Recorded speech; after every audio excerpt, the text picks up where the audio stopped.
We're good to go. Well, thank you for coming tonight to watch my slideshow of Greece. I don't know what you guys were expecting, but I appreciate having some time to spend in Greece with Dr. Pavlidis and my wife and his significant other. We did have one place where we sat underneath where Paul preached in Athens.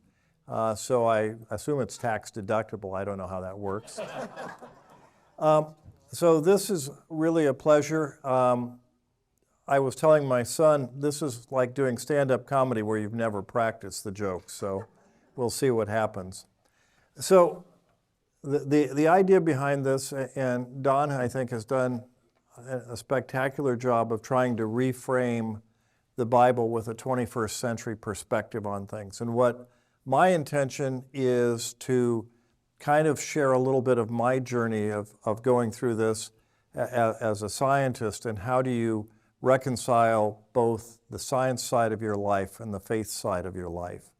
And so as we've done this, what I thought about was we'll just start with the definition that we started with the first day, which is, what's the definition of science? And the idea is that science is about having hypotheses, generating knowledge, and generating proofs and testable explanations. And that through science we can understand how the universe works. Religion, as we talked about last time, is a little more difficult to define because it's a social cultural system of shared beliefs, behaviors, and practices that come together. And so there's different ways to look at the spiritual elements. Now, this looks like a group that may have been around when this was published in 1966. There are a lot that probably weren't around at this time, but this was a pretty revolutionary cover for Time magazine.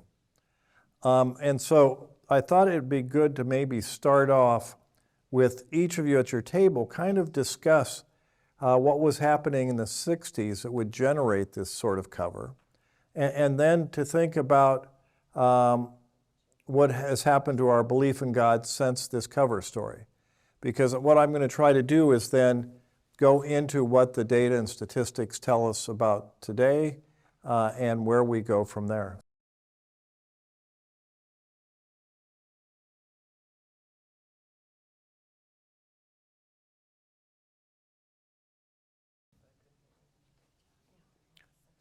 So let's look at what the statistics are doing now. And so I think you folks really set the table very well, and I'm happy about this. So this is a little bit hard to see, but here's the Christians projected to fall below 50% of the population in the next several years. So if we go back to 1972, 90% of the United States self-described as being Christian. That's down to 64%. As we look at this, if we look at the census right now, in the United States, 6% define themselves as being Jewish, Muslim, Hindu, or Buddhist, but a full 30% are identified as no religion. And since the 1990s, large numbers of Americans have left Christianity to join the growing ranks of U.S. adults who describe their religious identity as atheist, agnostic, or nothing in particular. And that's kind of one of the things that made me want to talk about this and think about this, is why is this happening? Well, let's go a step further and look at some of the statistics from the Pew Group. So overall, they asked a question of a diverse group of folks, over 2,000. Do you absolutely believe in God? Do you probably believe in God? Don't you believe in God, or are you unsure? Mainline Protestants, this church, 66% believe absolutely in God. 25% believe they probably exist, 4% probably doesn't exist, and 5% don't believe or are unsure.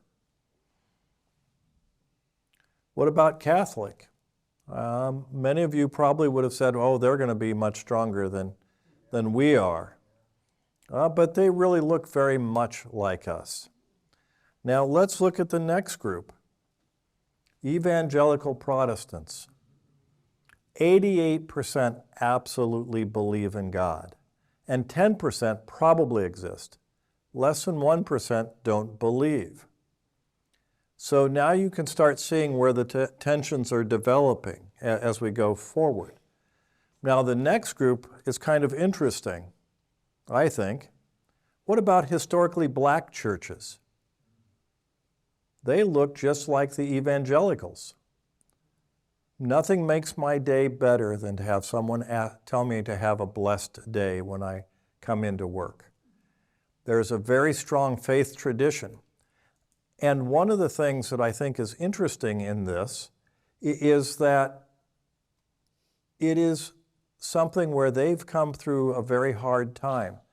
And they needed something, I think, that they could hold on very tightly to try to justify what was happening. But it is interesting, those two things. And one of the things as this lecture series goes on, what I'm going to try to do is break this apart and then at the end bring it back together to talk about how this can fit together. What about Muslims? They're actually pretty strong, but probably not as strong as the evangelical Protestants or the blacks. The Jewish population. So we have a Reformed group across the street. That divides, if we look in Omaha, there's the conservatives and then there's the folks that have the very strong traditional beliefs, but it's a little bit more diffuse. 37 absolutely believe, 27% probably. And then those who are non-religious, again, a smattering. So you can see that this is a pattern that's out there that we have to think about. Now, let's look at it a different way. What about by age? Well, what we're seeing is the young people are having a much higher incidence of not believing in God, 68%. 30 to 49, 81%. And then we get to 50 to 64, 65 plus, and we're back up into the 80-some percentage. So as we look at that, we go, I think this is where the challenges and opportunities to the Tri-Faith Initiative come about. What about education? Well, there really isn't much difference. I was a little surprised by this, that if you're a high school or college, didn't make that much difference. Now, this is something I think is something that may show where there are going to be some challenges. By party affiliation, if you're a Republican, you had a 92% chance of believing absolutely or strongly that God exists. If you're a Democrat, that's 72%. So now we're starting to see some of the tension that we're expecting. Now, I want you to discuss for a second what implications do the current numbers do to I think, 4 groups. Countryside Church, the Tri-Faith Initiative, the community of Omaha, and the nation as a whole. So why don't you take a couple minutes in your table and discuss how this impacts what is happening, and to a certain extent, think about what does this mean for the churches and the temples and where we're going.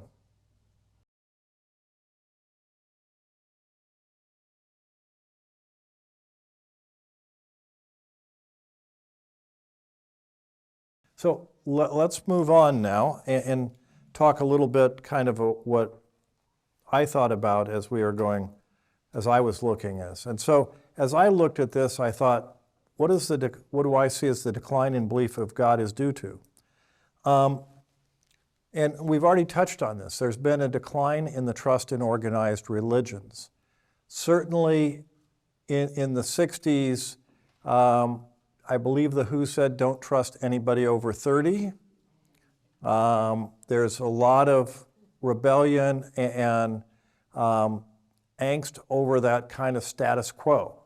Now, as we'll get into things as we got later, I don't know that the baby boomers will ever be referred to as the greatest generation, however. So to me, a lot of what I'm going to try to lay out is what we've kind of done is start to uncover a Pandora's box. There's good things and bad things that happen with change. And what we have to do, and this is really my point in my own faith life, but also for the presentations, I will not throw out scientific principles to come to a sense of whether God exists or not, or is the religion true or not. I have to be able to challenge and think about things and try to the best of the ability to prove. But one of the things that we'll come back to is at some point there has to be a leap of faith. And that doesn't matter whether you're an astrophysicist or a physician or a school teacher. Everybody at some point. Now, one of the things we're going to talk about, and we're hearing it, and this is part of the discussion that comes out, in many cases there's the dogma that goes along with the church and formal religion. Certainly I will start talking at a couple more slides about Galileo and the schism that occurred with Galileo and the church. The idea behind that is that suddenly, for a while, the church and science were aligned, and then they became malaligned. And we'll go through a little bit of that. There's a lot of discussions about formal religion. Now, in the next two series, I'm going to talk a little bit about the neuroscience of humankind and what makes us human. And so I'm going to stretch us back to think about dogma in different words. From the religious perspective, it's called orthopraxy and orthodoxy. So one of the things that is pretty universal in Muslims is the fasting for Ramadan and that need to get back and feel that challenge.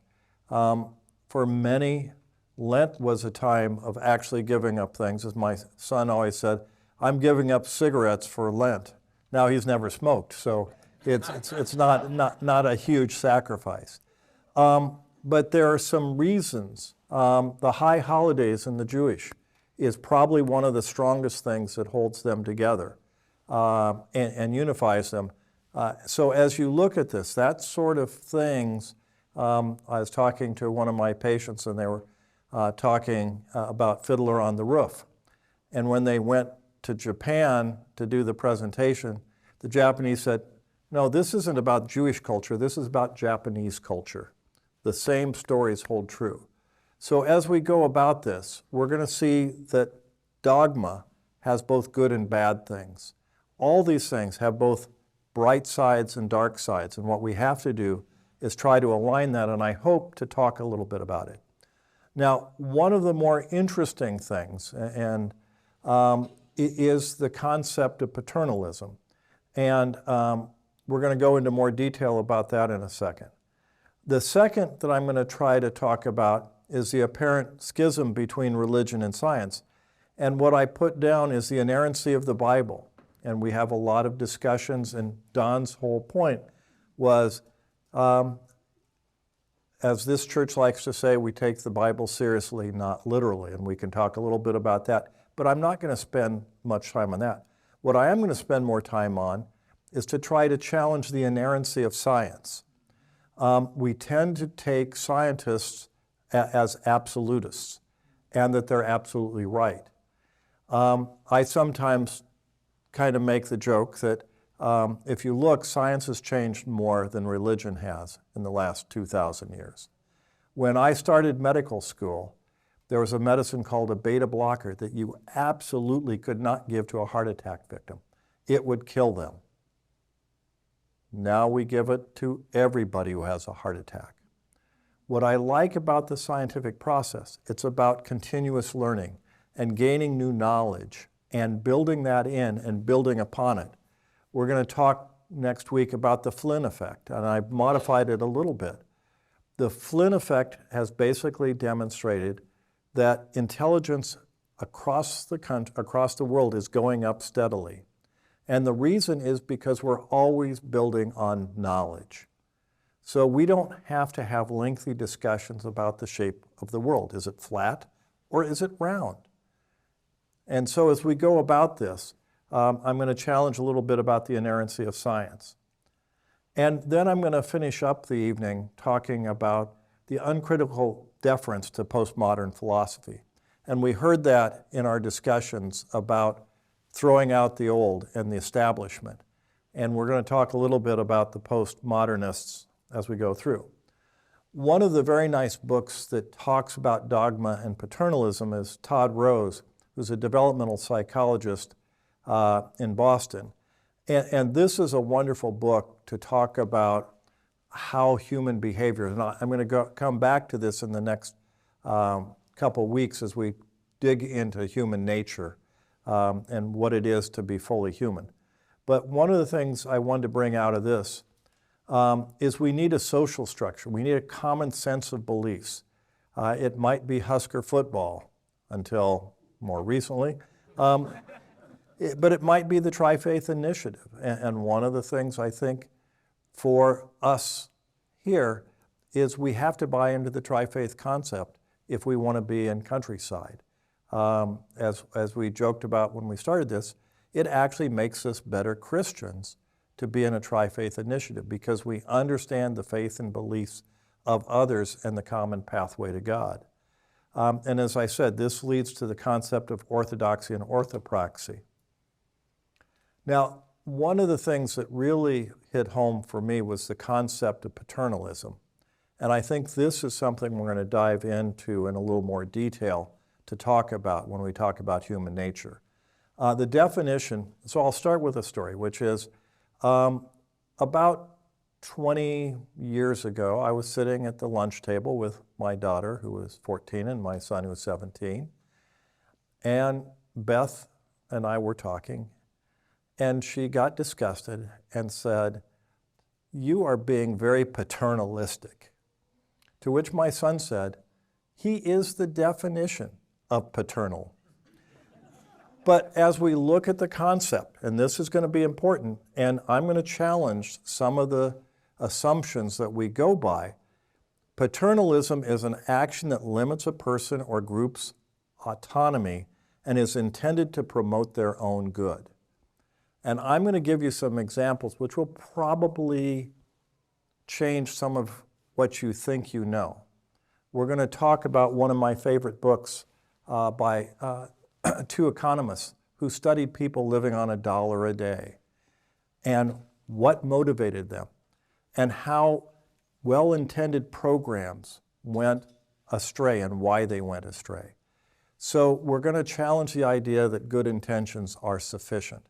It has to lead to good actions. Now, one of the great joys I had was to meet John Shelby Spong, and he actually had dinner at our house when he was here in Omaha.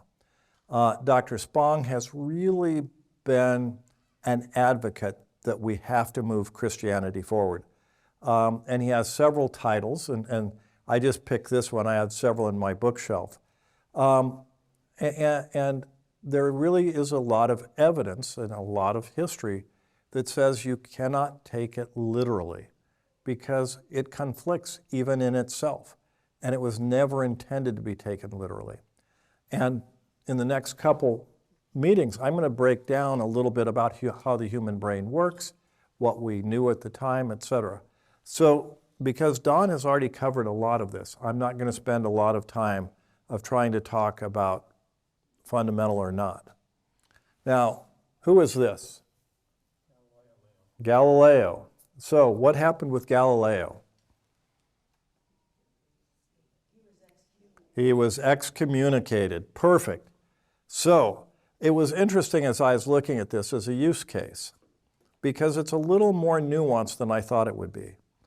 So if we go back, in 160 CE, Ptolemy was a disciple of Aristotle. Aristotle is the person who gave us heaven and earth. And heaven was perfect. So when we read the Bible, and by the way, there may be a lot of people in this audience who know a heck of a lot more about this subject than I do. So please, I'm here to learn. I'm telling you my impressions. I'm not a theologian. I'm not a philosopher.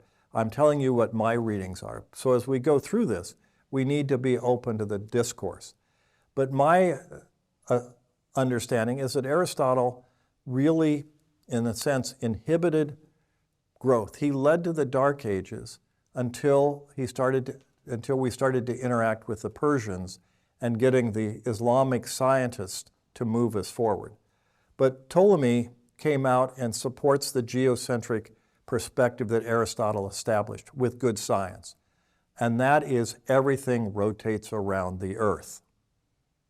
So it's 160 Common Era. The heavens are perfect. The earth is a mess. So in 1563, there was the decree of the Council of Trent. So in 1563, the church said, individuals cannot preach doctrine. Only a committee can preach doctrine. So now we've set this thing up where the scientists in this era were the priests.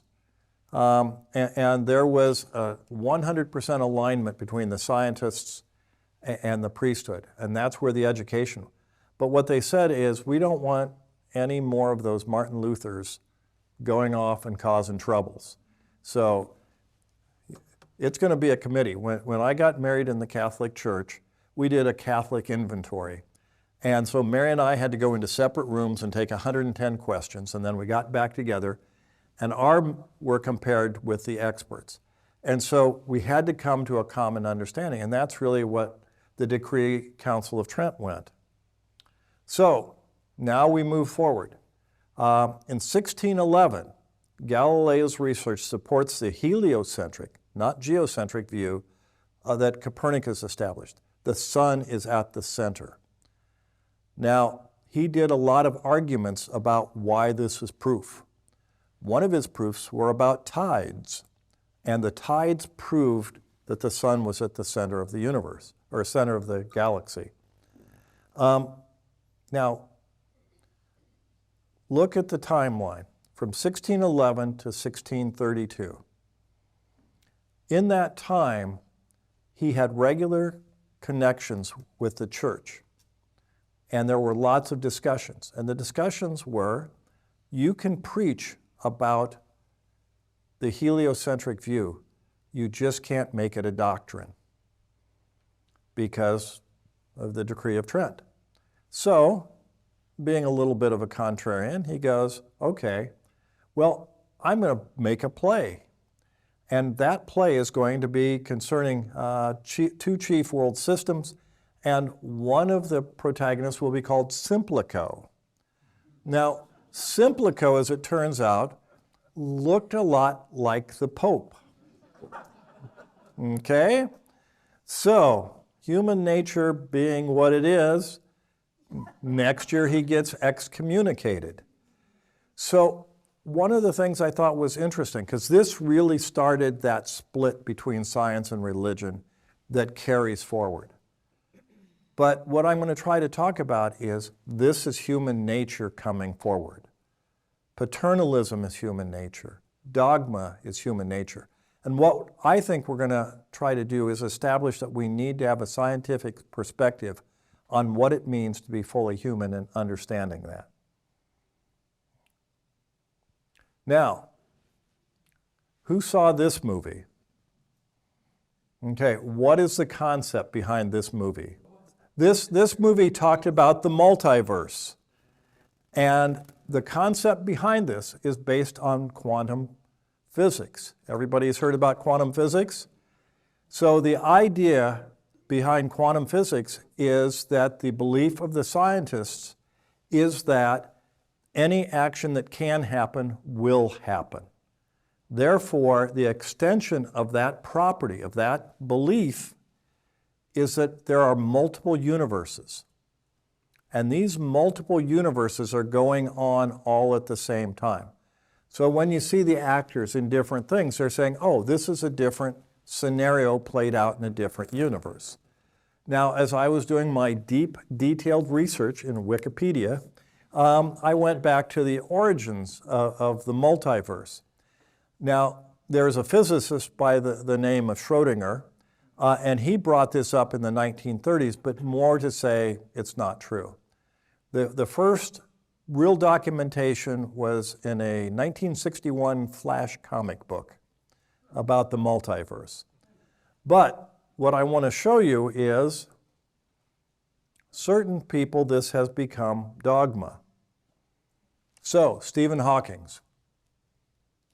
The multiverse is a natural and probable, even unavoidable consequence of a quantum world that is fundamentally governed by uncertainty and chance. Who's going to argue with the man who described the black hole? Now, when we look at this, what do you happen when the scientists say there is no God? No one directs the universe. So you wonder why belief in God is going down when you have scientists who are based on truth or their concept are saying there is no God. There's no reason to have a God. We do not need a God. Logos is sufficient, right? So, Francis Crick, Watson and Crick, DNA, the discoverer, and his concept was that the God hypothesis is rather discredited. He stated that his distaste for religion was primary driving factor in his research, which he felt would debunk the God theory for good. He fell away from the church at age 11. Richard Dawkins, noted evolutionary biologist, strong proponent for gene-based evolution, an author of The God Delusion. I wonder which side he's taking on this, folks. Faith is the great cop-out, the great excuse to evade the need to think and evaluate evidence. Faith is a belief of, in spite of, even perhaps because of, the lack of evidence.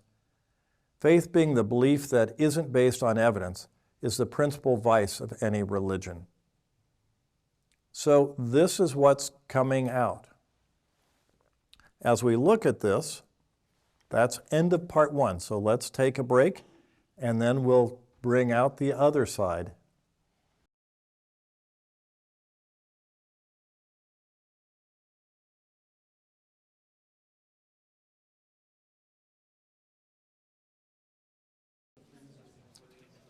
So before this wonderful break, we were talking about things that were challenges to God and religion.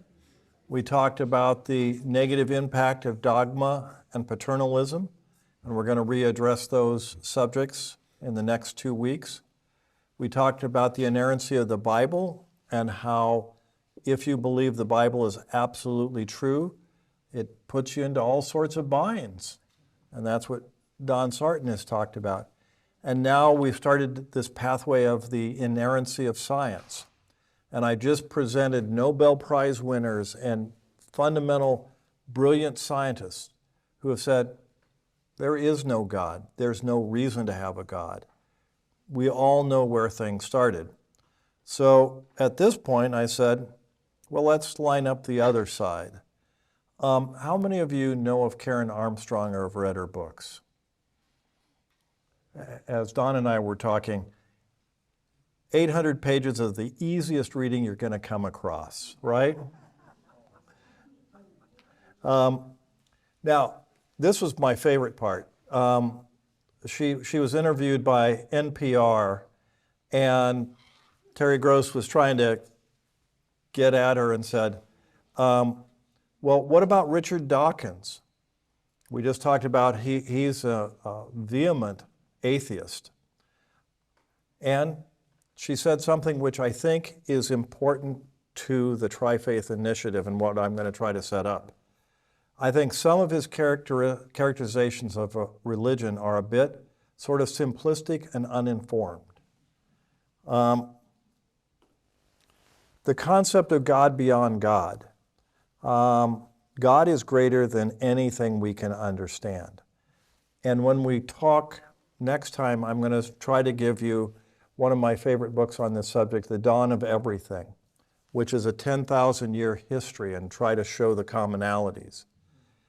At the time of the early churches, when we look at a lot of communities, everybody had their own God. Each community had their own God. There was a mantle where God lived and protected you, or didn't because you misbehaved. When I went to Israel, I think the most potent thing as I was reading and preparing was understanding how powerful Yahwehism had to be to take a group of people from Judea and Israel and export them en masse to Babylon, killing off all the males and leaving women and children. And yet, years later, the concept of a monotheistic God and the religion held together when so many other religions had wiped out. And I do like the concept in 2021 that even today, the God beyond God is why we need faith. That God is greater than anything we can understand. And Terry Gross goes, well, is God male or female? And you know, what is Karen going to do? No, it's beyond that. We don't need to do that. And one of the things we're going to hit at, and this was part of my original presentation about yin and yang and the concept of mythos and logos. What we're going to talk about is there's been a real separation, and for many of the scientists, they believe you can live your life on logos alone. And I will not tell you how many of those poor people, like Francis Crick, kind of died alone. And the challenge is that. And I like this concept. Religion isn't about answering questions that we can answer perfectly well with our powers of logos, of reason and science. Religion is helping us deal with the aspects of life, facts of life, for which there are no easy answers. So as we look at this, as we talk about what our mission is as we go out and talk to others, I think it's about trying to address the gaps that we all have in the understanding. And I like this, although again, she's so deep in what she says. Theology should be like poetry, which takes us to the end of the words and thoughts can do. So in my area in medicine, it's called reflection in practice. So you need to have things and have experiences and then sit back and reflect upon them and think about how those apply. So for anybody, I think that's strong. I also had a chance to meet Francis Collins when he came to Countryside. Was anybody else able to meet Dr. Collins? Amazing man. This was before he led the NIH. He was in charge of the Human Genome Project and the director of the NIH until 2022. He grew up as an atheist. And one of the things that resonated with me as I heard his story is he talks about when he converted from atheism and belief in religion, and it occurred in medicine. Because there were powerful experiences that you have where people touch you and you can't avoid it. For me, it was in an intensive care unit at a county hospital with an elderly black woman who had a horrible disease. And she had her Bible. And I think that was probably the majority of her earnings. And I come in and talk to her, and I explaining what we're going to do and all this. And she just touches me, and there's just kind of this electric shock. And she says, "Don't worry, honey, I'm okay." And those are the things that change you from just saying science alone is enough. So as we look at Francis Collins, we talked about the Big Bang, and his response is, the consequences of Big Bang theory for us are profound. For faith traditions that describe the universe as being created by God, the universe coming from nothing, this is an electrifying outcome. Now, I don't know if anybody saw on the BBC, the Big Bang theory is now, we've misestimated the origins of the universe by about 100%. So when we talk about science being absolute, how many of you did physicists ever explain to you that their formulas were missing 80% of the mass of the universe? No, no. Well, this dark matter stuff, well, we just kind of assumed we'd figure it out at some point. And so what I'm saying is, and my son goes, oh my God, you're not going to try to knock down science, Dad. And I go, no, the scientific principles are there, and we have to have them. I live every day of my life, and I refuse to give up scientific principles. But scientists are fully human as well, and we all develop our own dogma. And with that, that can lead to strange outcomes. For me, the multiverse, as my kids will tell you, is something that just grates at me. It makes absolutely no sense. When you talk in physics, they go, the simplest answer is always the one that's right. In what universe, because my question is, well, quantum events happen infinite times every moment. So do we have an infinite number of infinite universes? And again, if you go back to Wikipedia, and Professor Green talks about the 9 different types of multiverses, and it's like, well, let's just throw some stuff on the wall and see if it sticks. That's not science. That is, I don't want to admit there could be a God, so I'm going to fight and develop things because I'm opposed to this.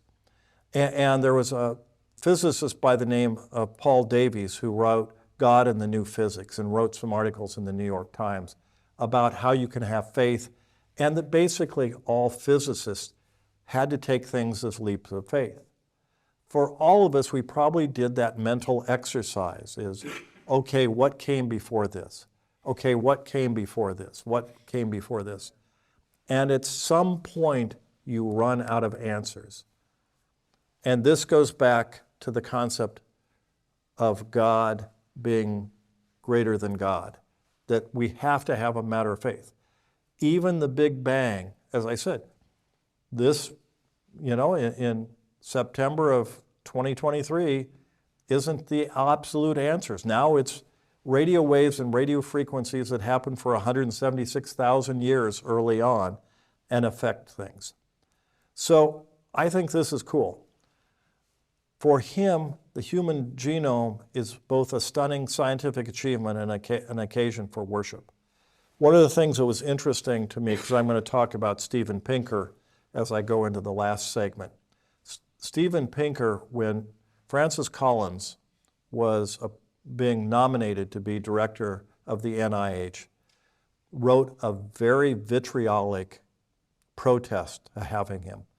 Why would you have an evangelical Christian lead a scientific organization? And there was a lot of scientists signing on to try to oppose him. Now, you don't see that on the outside, but inside there was heavy politics against Francis Collins becoming the director of the NIH. Now, what I like about Professor Pinker is he is a scientist at heart.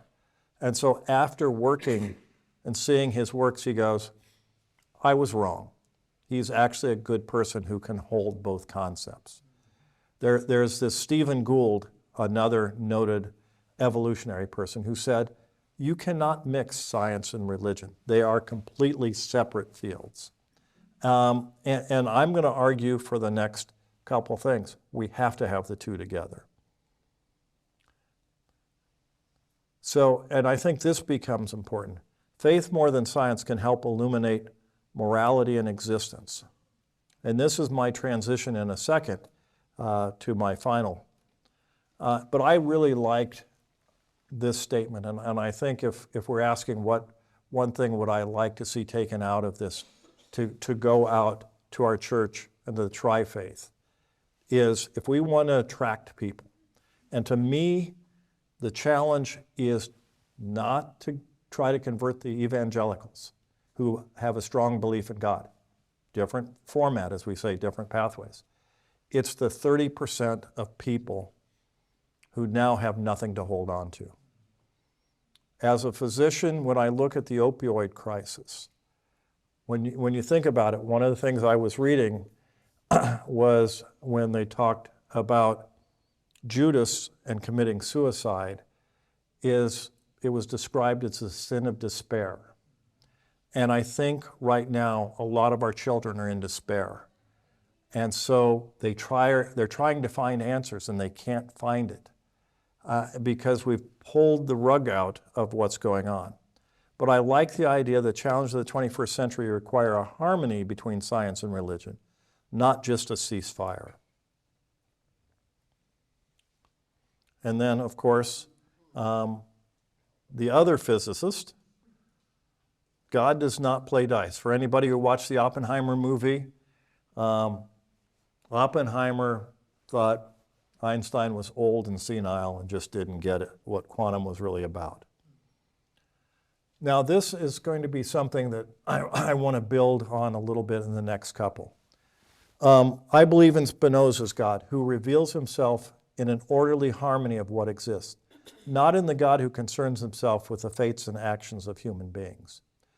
One of the things, as you read Einstein's history, what got him interested in physics and religion was when he was a child, he noticed flowers in the Alps, and they all had primary numbers in the number of petals.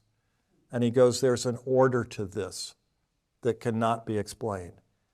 It is not randomness. It is not chaos. And we just happen to be in the only universe that works. One of the things as I was preparing this, I found a mathematical treatise that says the mathematics of evolution have been the same for the last 3 million years on Earth. Well, if you believe in a multiverse in whatever time frame, over the last 3 million years, we should have broken off at least once or twice. But the same math holds true.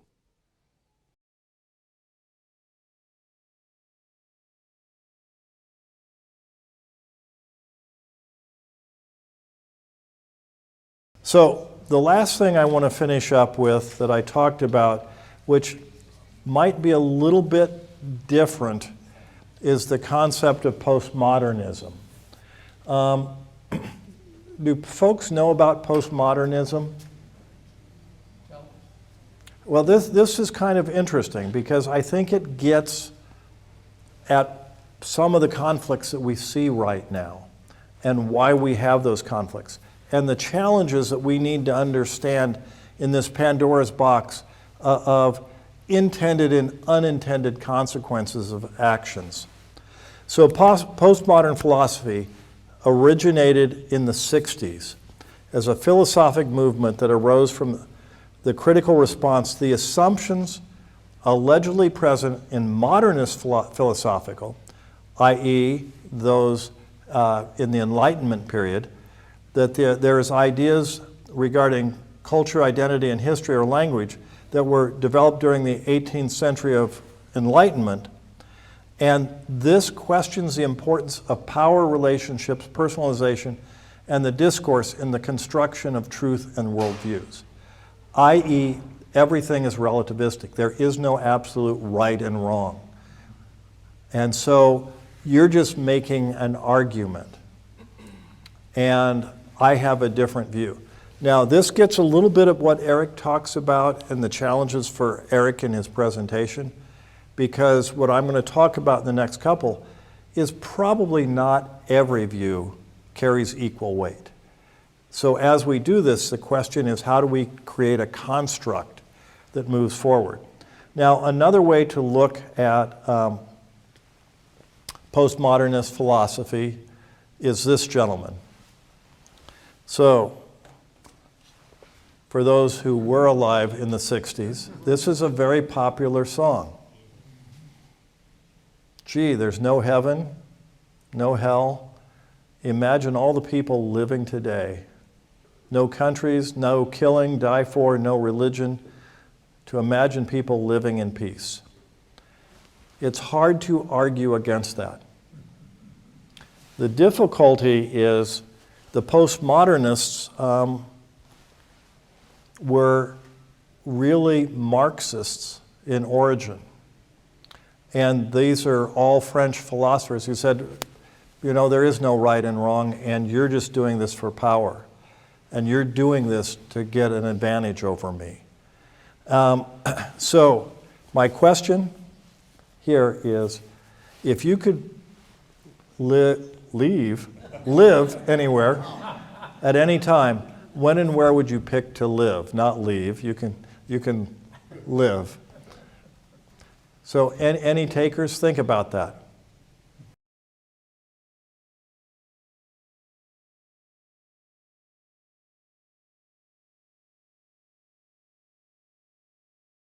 So Steven Pinker wrote Enlightenment Now.